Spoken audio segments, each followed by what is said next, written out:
Jeremy Scott's always been a cheeky kind of guy. He likes his fashion a little bit broken down. And tonight he's throwing it into the fire.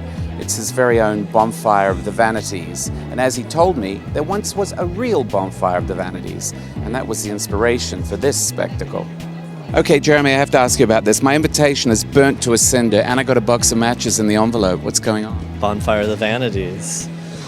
Why are you feeling that right now? I mean, I am too, but what's your reason? And I was reading about the 1497 actual Bonfire of the Vanities that happened in Florence, and where they took everything that was decadent and vain, fine dresses, paintings, manuscripts, books, musical instruments. They destroyed them in a bonfire, and that was kind of the jumping off point. I was really inspired by this idea of these gowns that are burned up and half there, also showing the underpinnings from the couture of all the, building of the dress, and it's exposed now because it's been burned away. And some of the girls will actually have smoke machines that are built into the dresses, so they're actually smoking hot while they're walking down the runway. Isn't that biting the hand that feeds you, though? No, not at all. I mean, I'm just creating a vision. A vision of kind of revolution and I guess destruction and rebirth, perhaps. Yeah, a little destroyed glamour. I mean, it's a different kind of grunge. It's not the 1990s grunge, it's the 1490s grunge. If I think about everything you've done over your career, though, you've always had an appetite for destruction. You think so? Yeah, you like a broken down heel. You really like to. You have taken glamour and pushed it to places where it becomes almost like anti-glamour. Well, I like the juxtaposition. I think if you have something that's all so glamorous, at that point it's no longer exciting. What is exciting is the contrast of something. So putting it with, a motorcycle boot that's been painted on and has all this like stuff on it, or taking the element of a ball gown and cutting it in half and putting it with a pair of ripped up jeans or jean cutoffs, or kind of this contrast of things. That juxtaposition is what always excites me, and that's what I think makes glamour or fashion new.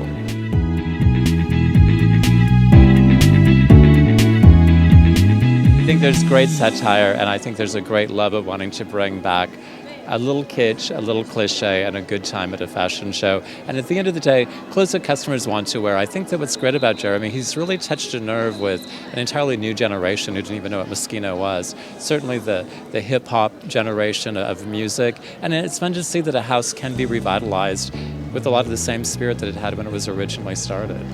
I think it's nice because in Milan we need this part of fun, and at the end of the night, at the end of the day, Jeremy always give me some fun. I like this language.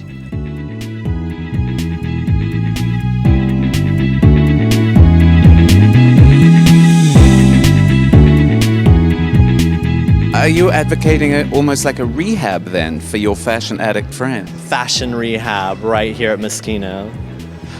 It also feels to me, because Franco Moschino himself was very prone to attacks on on destabilizing the fashion system. Having smoldering ball gowns walking down the catwalk seems to be very much in that spirit.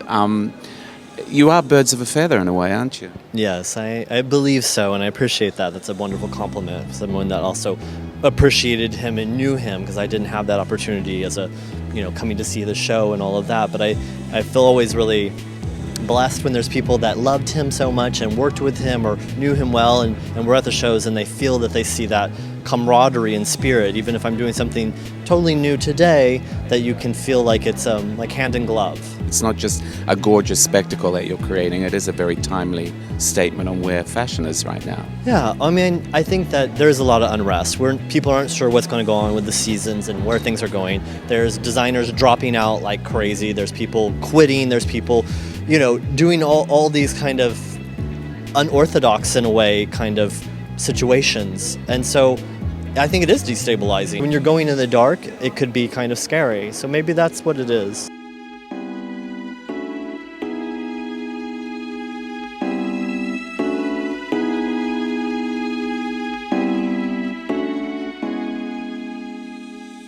Hi, I'm Tim Blanks. I'm editor-at-large for Business of Fashion. If you want to see more of my take on fashion, just press this button down here and see what happens.